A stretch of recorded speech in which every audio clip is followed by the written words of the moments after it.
Well, I'm thinking about some bad news that rolled out of Washington, D.C. from the tweeter-in-chief on Tuesday. How much damage are we capable of doing before some of the good news begins to kick in? Very little.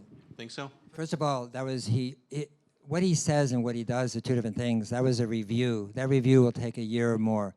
When the review is done, if he goes through with what he wants to propose, which is the rollback, you have to understand the Clean Energy Plan was never instituted. It's been in court for 2 years.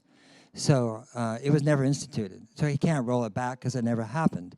Second, when the review happens, then the attorneys general all over the country have said, we're just waiting for you because they're going to sue the pee out of it.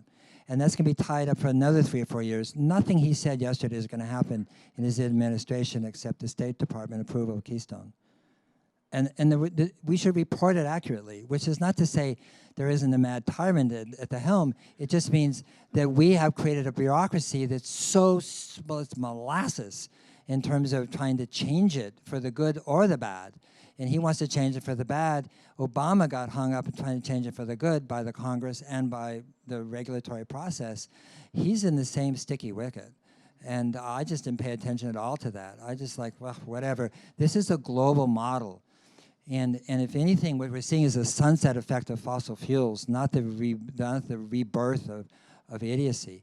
And so this is the last, you know, the sun sets, it gets really bright, you know, and then boom, it's dark. And that's over. And what we saw, it really, again, in the numbers, fossil fuel is gone. It's dead. 15 years, 20 years, 17, 12, I don't know. Talk to Mark Campanelli at Carbon Tracker in London. But I mean, the numbers are terrible on fossil fuel, coal, gas, and oil. And gas has the longest life going ahead.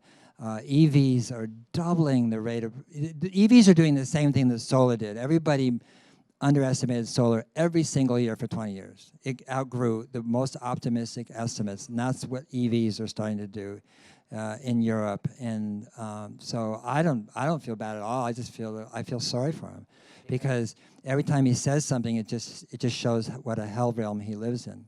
That's his mind. He lives in that world. Every time he tweets something and uses another adjective, horrible, terrible, sad, it's talking about himself. He's not talking about the rest of the world.